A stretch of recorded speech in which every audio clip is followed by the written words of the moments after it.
Hey YouTube, Bill Gallagher here for your daily dose of D&T. We are playing against the Doctor of Time. Sounds ominous. Looks like we have a pretty solid opening hand. We have Vial, a couple of creatures, a little bit of early mana disruption. We'll be hoping our opponent isn't playing very fast combo with this opener. Our opponent has taken a mulligan and kept the 6-card hand. Oh boy. So we're probably playing against Red-Black Reanimator. I will snap Wasteland my opponent on my turn and pray.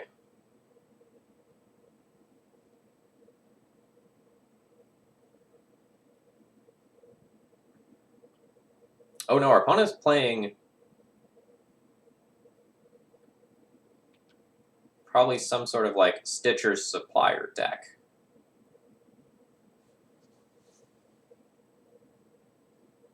Running that third Aether Vial was really bad.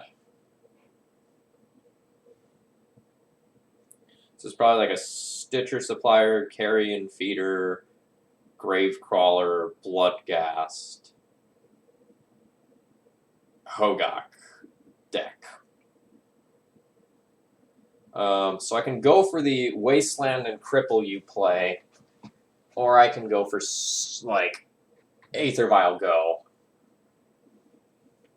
I think I'm going to go for the Cripple, and then hope that my opponent doesn't blind Cabal Therapy Vial.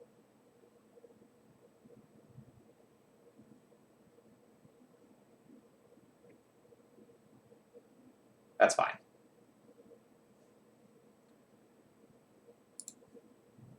So now I need to get a Vial ticking up. And then next turn I'll remove one of these threats.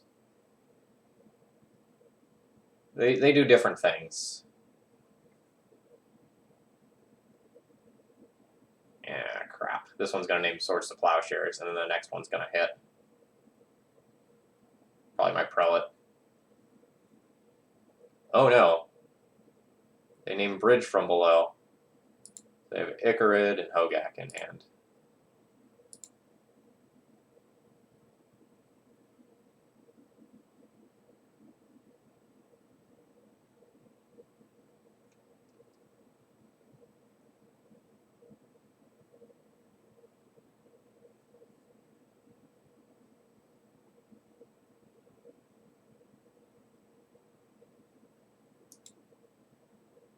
This card's kind of obnoxious. 8/8 Trampler for free. And they can play it this turn if they're willing to junk their bridges. If they target me, like, Swords to Plowshares has got to be the name. I just don't really see it any other way.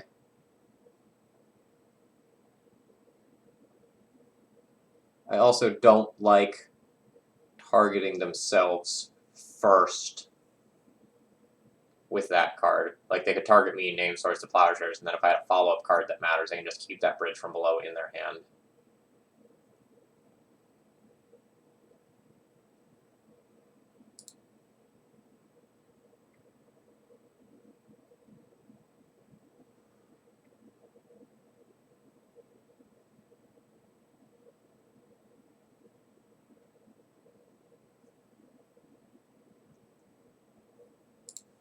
I don't know how much I like their sequencing / lines that they've chosen, because I have some very punishing top decks.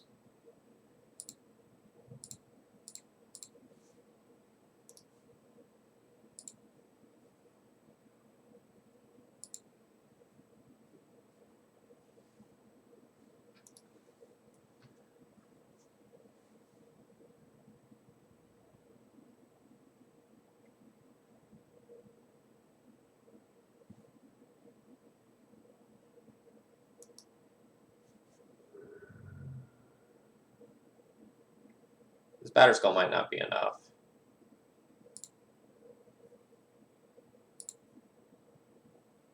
Alright, what can I do? So I put in the Batterskull.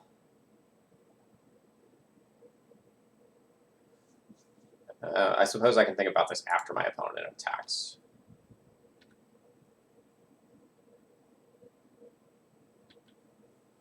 So they ship everything sideways.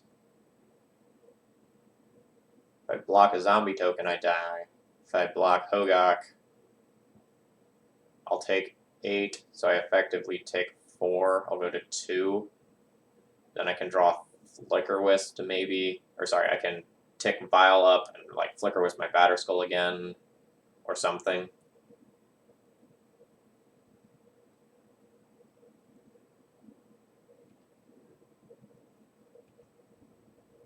We'll see what they attack with. Alright, the answer is everything.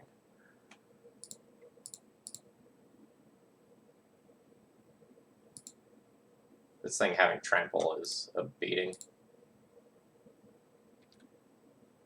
Alright, so just to confirm, if I block one of these, take 8, 9, 10, 11, 12, 13, 14, and I die. If I block this, 2, 4, 6, 8. Oh, this thing tramples too. So I have to block here, and then do I just die anyway? I do. Unfortunate. Well, triple Rest in Peace is going to be insane against them. So, like, Rip Paths are going to be awesome. Can consider, like, Chalice, Pithing Needle, Council's Judgment, but I probably won't want to play any of those. Revoker can stop Carrion Feeder. I don't know that that's really enough. So let's assume that I cut those.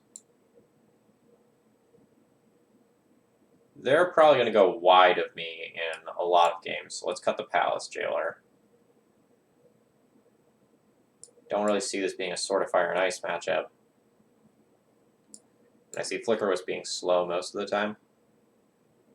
So this is where I'm at with 21 creatures. Some of the stuff that's down here is slow. Do I want to leave myself access to Palace Jailer for Hogak, even though it's bad against like the Bridge from Below side of the deck? It's very possible that I do, or it's very possible that I want like Council's Judgment to exile it as well. I'll have 6 1-mana answers to it, but I don't really tango well with it in combat. What would I do if I played this still?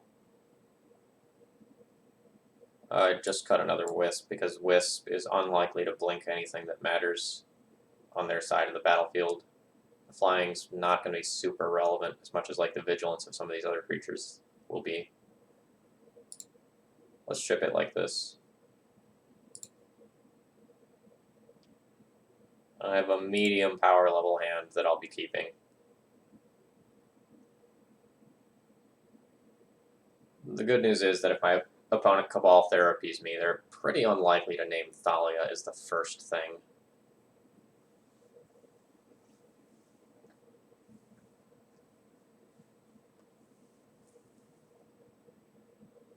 And I do see Thalia being great against this deck. Awkwardly, if I draw a Rest in Peace, I won't be able to cast it as is.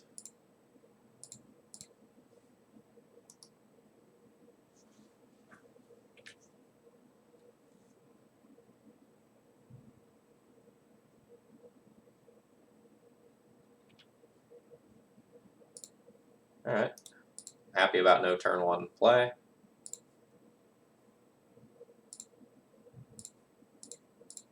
Don't mind the land there. Give it Tomb? What is this?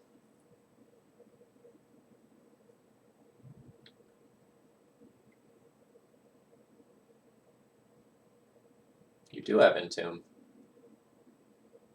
Is there like a 1 of Grizzlerand in there or something?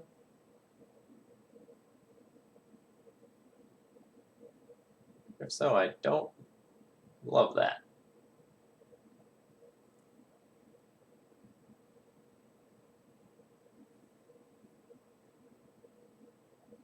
Oh, Entomb for a Bloodcast. Sure. Oh, I was worried for a second there.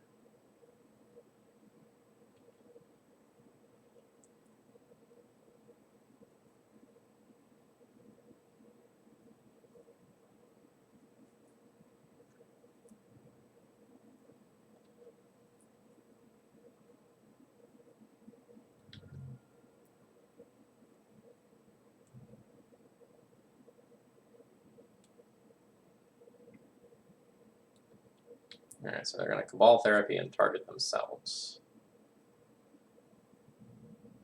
I don't mind that value. What do you have? Alright, so I have 2 lands and a Hoak.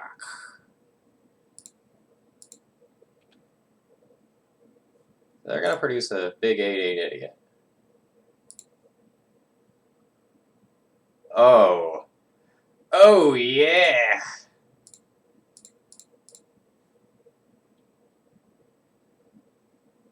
Good game.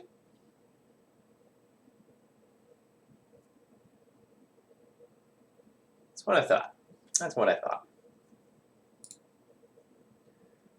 Alright, when I'm on the draw, do I want to have more answers to Mr. 8/8 Trampler? I kind of do. I feel like I could drop 1 Stoneforge Mystic and a Flicker Wisp to play 2 more answers to that big idiot. I have 1 less creature than I would like in this configuration, though. I'd like to be at 20 creatures for this matchup.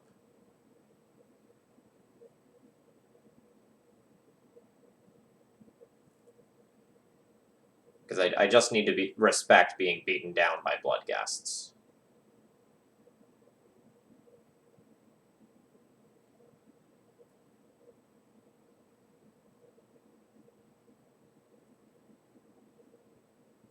So if I do... whatever. Let's not overthink this. Keep. YOLO. So the way this goes bad is if my opponent Cabal Therapies Ether Vial and I don't draw a white source.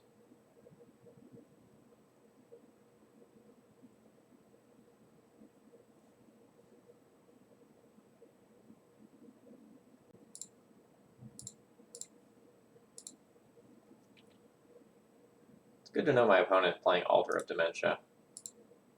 But I guess I know that just a little too late.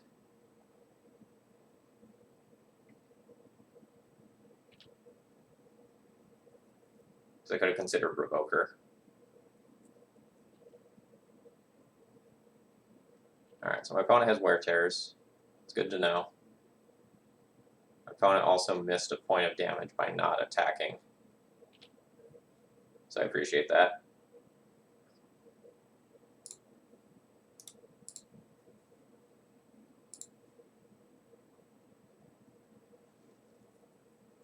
Okay.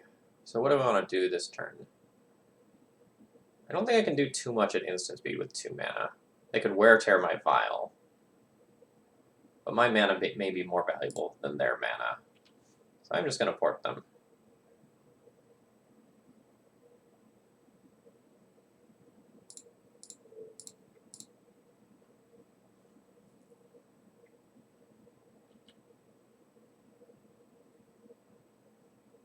So, like, a really good reason to port is that if I rip a white source, I can go Rest in Peace and Thalia next turn. Well, I guess I could do that anyway.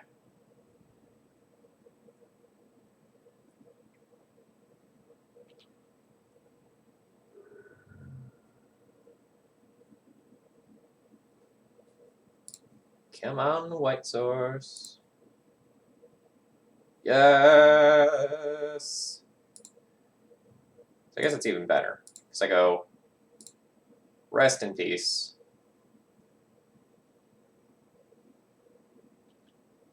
Nuke all that stuff.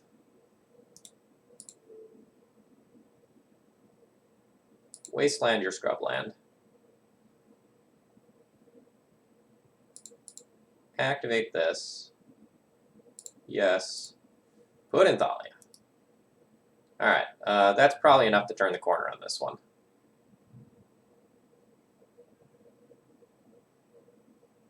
I don't know how many white sources they're playing, but it's probably only 1 or 2.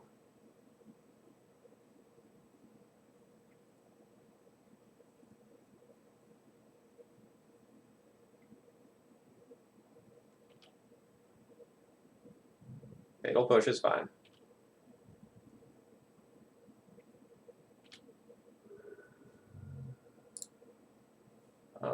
Let's leave that at 2. So, do I want to Swords to Plowshares one of these yet? I don't know that I actually do. Well, so this isn't the best Swords to Plowshares target, but I might want to do it so I can Swords to Plowshares something, port them, and Thalia. So for mana efficiency, let's do that. So let's nug the bigger one.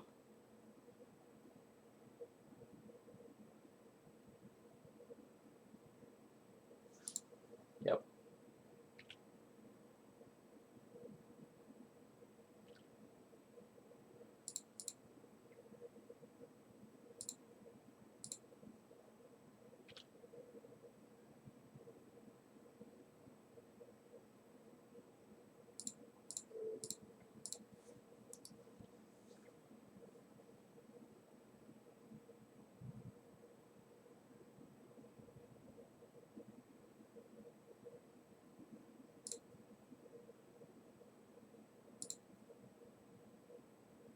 Oh, that's great. I don't think they can put a creature into play at instant speed, so I'm safe to make an attack in here. Even if they could, I could Swords to Plowshares.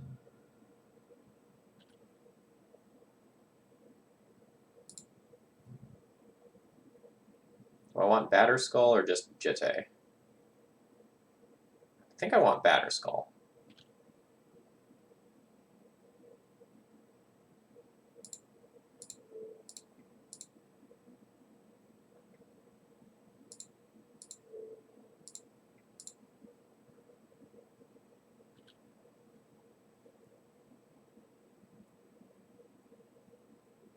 And my opponent scoops it up, and we've won the match. Thanks. I'll be back for more daily D&T tomorrow, and if you've enjoyed this, consider supporting it.